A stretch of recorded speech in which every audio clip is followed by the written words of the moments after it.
Hey everyone, it's Bob McCraney with Texas Pride Realty. I want to talk to you today real quick about foundations and how you can really screw your house up with the foliage that you put around your foundation.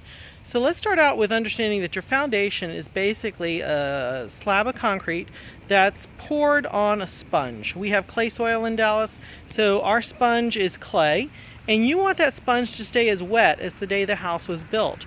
If you put water into the sponge, let's say you have ponding from heavy rains or something like that, then the sponge will increase in size and your slab foundation will rise up and then crack because it can't support that strain.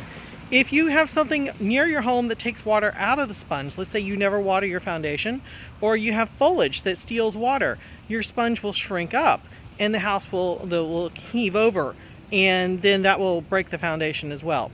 So I have a perfect example of what not to do in a house. This here is called red tip photinia. Red tip photinia is a drought tolerant plant because it will scavenge water out from under the sponge. Now you'll see here that the photinia is right up next to the house, which means it's going to go into that sponge under the house and steal all the water out. Here's another example. This homeowner has put a tree probably 3-4 feet away from the foundation. Now it's a beautiful tree, but everything you see above is mirrored below. So all that structure you see above is down below the house within 3 feet, sucking the water out of the sponge. This homeowner also has a red tip photinia. It's gotten really nice and pretty, 6-8 feet tall there, right next to the house, which is going to kill this corner.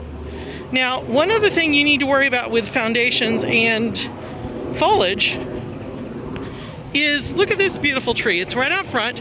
It's probably the proper distance away. It's growing up to the house, so you can look above and see, well, that structure above is mirrored below and it's not quite up to the house.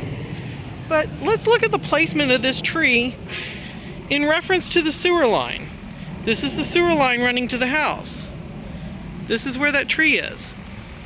The roots of that tree are going to get right in that sewer line, and over the years that sewer line is going to get backed up and broken up by that tree.